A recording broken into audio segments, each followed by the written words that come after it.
കുറച്ച് ചേരുവകൾ ഉപയോഗിച്ച് വളരെ എളുപ്പത്തിൽ തയ്യാറാക്കാവുന്ന രുചികരമായ ഒരു പായസമാണ് ചൗവരി പായസം. സ്വാദിഷ്ടമായ ഈ പായസം തയ്യാറാക്കുന്നത് എങ്ങനെയെന്ന് നോക്കാം. 1 കപ്പ് ചൗവരിയാണ് ഞാനിവിടെ എടുത്തിരിക്കുന്നത്. ഇതിനെ നന്നായിട്ട് കഴുകിയ ശേഷം ഒരു അരമണിക്കൂർ കുതിരാനായിട്ട് വെക്കണം. ചൗവരി കുതിർന്ന ശേഷം ഇതിലെ വെള്ളമൊക്കെ ഊറ്റിക്കളഞ്ഞ് പായസം തയ്യാറാക്കാനായിട്ട് എടുക്കാം. ഇനി ഒരു പാനിലേക്ക് 1 ടേബിൾ സ്പൂണോളം നെയ്യ് ഒഴിച്ചു കൊടുക്കാം. ഇതിലേക്ക് നമ്മുടെ ചൗവരി ഇട്ടൊന്ന് വരട്ടിയെടുക്കണം.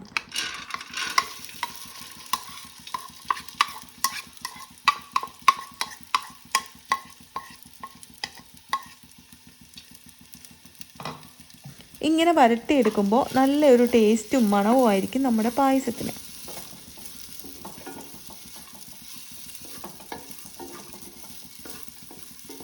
ഇനി 2 കപ്പ് ചൂടുവെള്ളം ഒഴിച്ച് ഇതിനെ ഒന്ന് വേവിച്ചെടുക്കാം.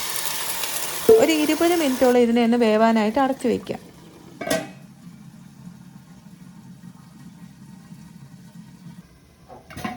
ഇപ്പോൾ നമ്മുടെ ചൗവരിയൊക്കെ വേവായി വന്നിട്ടുണ്ട്. ഇനി ഇതിലേക്ക് പാലൊഴിച്ച് കൊടുക്കാം. ഞാനിവിടെ 1/2 ലിറ്റർ പാലാണ് ചേർക്കുന്നത്. പാലിൽ കിടന്ന് നല്ല പോലെ കുറുകി വരണം. ഇതിനെ നന്നായിട്ട് ഇളക്കി കൊടുത്തുകൊണ്ടേയിരിക്കണം.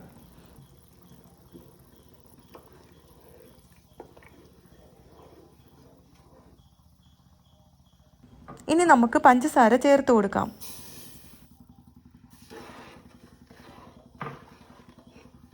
ഞാനിവിടെ 1/2 കപ്പ് പഞ്ചസാരയാണ് എടുത്തിരിക്കുന്നത്.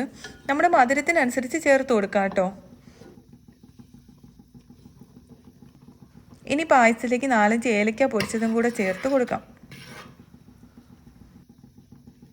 ഒരു പാനിലേക്ക് ഒരു വലിയ ടീസ്പൂൺ നെയ്യ് ഒഴിച്ചു കൊടുക്കാം. നെയ്യ് ചൂടാവുമ്പോൾ അല്പം കാഷ്യൂ നട്ട്സ് ഇട്ട് കൊടുക്കണം. ഇതൊന്ന് മൂപ്പാവുമ്പോൾ ഉണക്കമുന്തിരിയും ചേർത്ത് മൂപ്പിച്ച് പായസത്തിലേക്ക് ചേർത്ത് കൊടുക്കണം.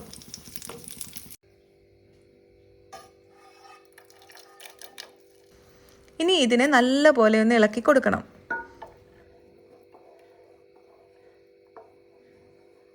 നമ്മുടെ പായസം ഇവിടെ തയ്യാറായി കഴിഞ്ഞു. എളുപ്പത്തിൽ തയ്യാറാക്കാൻ പറ്റുന്നതും വളരെ രുചികരമായിട്ടുള്ളതുമായ ഒരു പായസമാണ് നമ്മുടെ ഈ മുത്തുമണി പായസം. അപ്പോൾ ഈ വീഡിയോ ഇഷ്ടമായാൽ നിങ്ങളുടെ കൂട്ടുകാർക്കൊക്കെ ഒന്ന് ഷെയർ ചെയ്ത് കൊടുക്കാൻ മറക്കല്ലേ.